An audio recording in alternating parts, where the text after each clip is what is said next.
Timoteo TV presents the new Timoteo Update.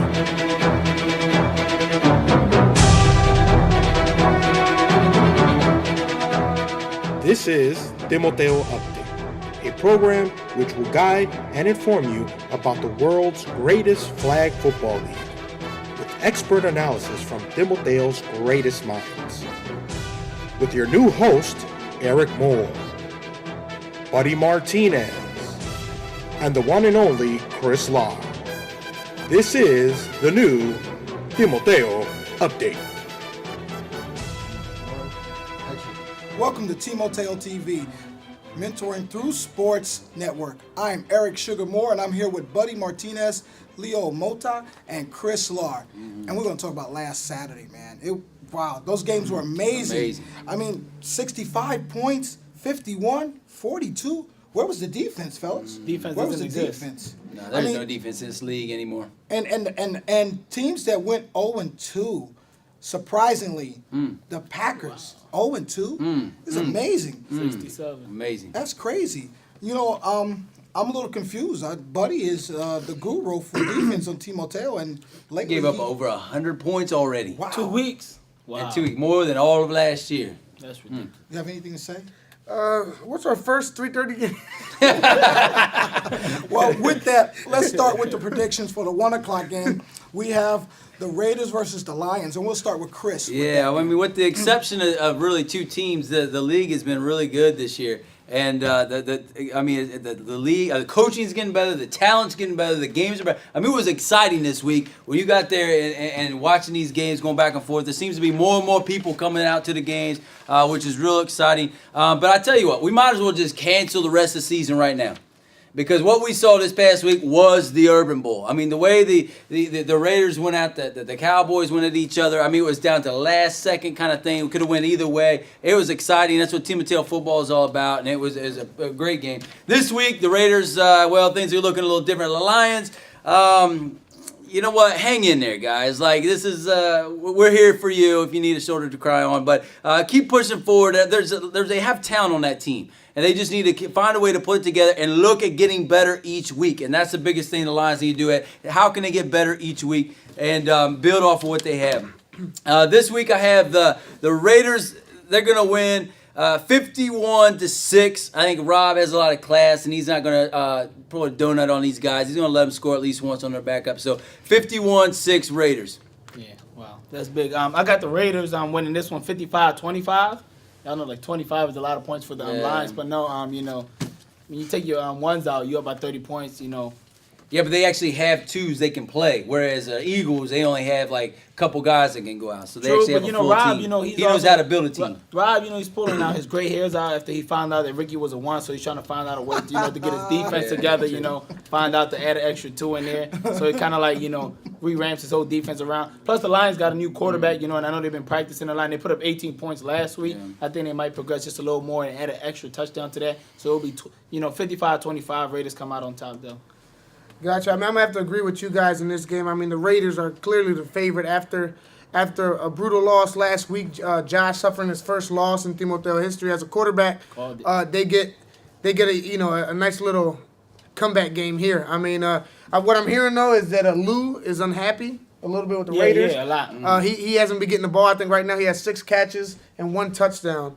And so I think there's a little conflict there. But I think the Raiders still hold through, even though the Lions have a new quarterback from what I've seen, Mar. He played pretty good, so I think it's going to be a closer game.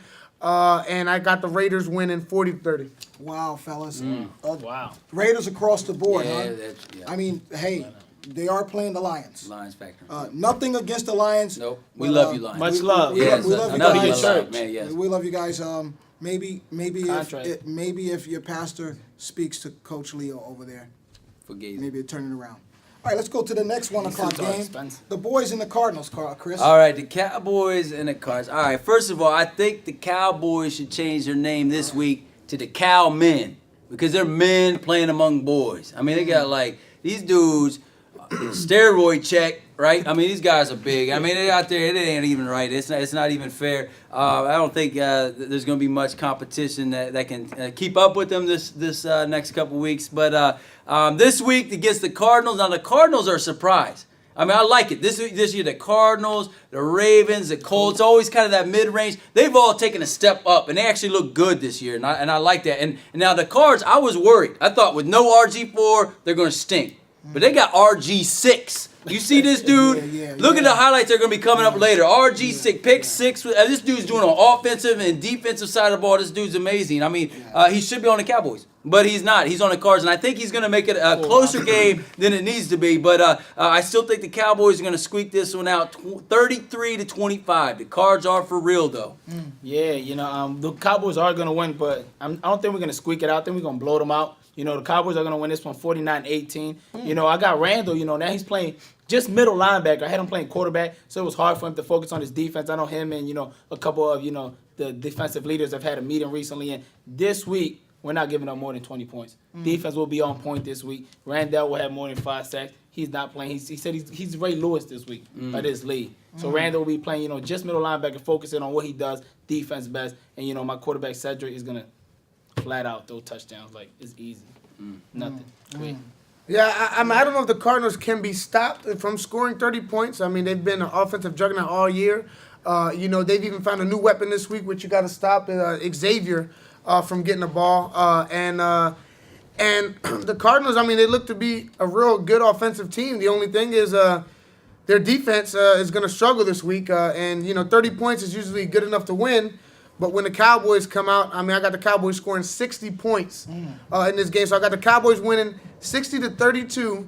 I believe they're not even bringing all of their starters this week. Newt came last week because they thought they needed him. They said they're giving him the week off this week. And the new quarterback from the Cowboys, that's the guy I was talking about. He's the real deal. I believe he's going to go out there and show the league, how to play. Yeah, Leo told me he's not even looking at tape on the Cards this week. There's no respect. He's already looking at tape for the next week when he play the Panthers. Isn't that amazing? Well, look what Leo's doing. Leo is wearing the tie of every team that he's playing, and so far he's 2-0. Defeat. He's 2-0. And defeat. You know what, you guys, again, the boys across the board. So let's go ahead and go to that 2:30 game. The Packers versus the Seahawks. Yeah, the Packers, man. It's like, man, are they the new Jets? I hope not. I mean, over 100-some points in 2 weeks. They haven't done that in a whole season before. So they're charting new territory. But good for them. The Panthers blew up the Seahawks last week. They had people on the Seahawks quitting after the game. So we have no idea what Seahawks team is going to show up this week. Or there may not be a team that shows up this week. And so I think the Packers, this is a must-win. If they do not win this game, they will not be in the playoffs. They will be in the poor four for the first time in their existence. And I think that this is a must-win game, and I think they find a way to regroup against a team that's falling apart at the seams. I think the Packers, and you can't let Jesse win. You know what I mean? Like it's just embarrassing. So the Packers 25, Seahawks 21. Well, the Seahawks are going to pull this one off. 27-20, I think Ortiz bounces back. I don't think it bothered him that a couple kids leaving. I believe he got like 1 million ones, and he got like he could have 3 teams over here. Yeah. He got so many kids, so he's gonna be all right. He'll bounce back. I think the Packers are still trying to find their identity. They don't know whether they want to be strong on offense, strong on defense, or neither. Or neither, right? Like that, it's horrible out there. You guys need Chris back? Oh no, it's all right. So Packers still trying to figure out what it is that they're really going to do this year. Make the grade 8, be part of the poor 4 for the first time in history. Really, so I think the strategy in their half is they're tanking the season so they get a better draft pick. It's got to be. They're right. You might be right, but there's no Johnny Manziel next year. So 27-20, Seahawks win. Wow, Leo, that's impressive. Man, this is hard to talk about. Yeah, the Packers, this is gut check time. This is where we're going to find out what they're made of this week. No more excuses. 60 plus. No more anything. The team, we had a meeting, and it's not about talking. It's going to be about producing on the field. There's a lot of complaining about Brian Keel as a referee. I don't know if you guys got it. Too. It's across the board. Yeah, my players, they can't handle him. There's some guys that kind of want to go after him on the field. I've been holding them back. But we might need security at the game so Brian doesn't get hurt. Yeah, definitely. Yeah. I mean, there's a couple times, I wanted to maybe throw something at them. Yeah. But the Seahawks, the Seahawks are a good team right now. They're playing way better than the Packers, but they have some conflicts going on over there too. It's going to be a tight game, I believe. I mean, you got you got Rory over there trying to hold things together for the Seahawks and Seth. It's going to be who comes out and wants it more. I mean, right now, I'm behind in the score. I'm going to pick the Seahawks to win 29-28. But I'm hoping the Packers prove me wrong this week. Well, I'm a little impressed with the fact that you went against your own team. And like I said, you are the Timoteo Buddy Ryan of the league, and you're going to actually allow the Seahawks to put up points on you like that. And again, just like they said about the refereeing, I mean, here, you can clearly hear my voice. I'm just going to say BK Burger King, ref. You got to come to better this week. That's right. Let's go. And that's it for the first half of our picks. Tune in for the second half on Timoteo TV.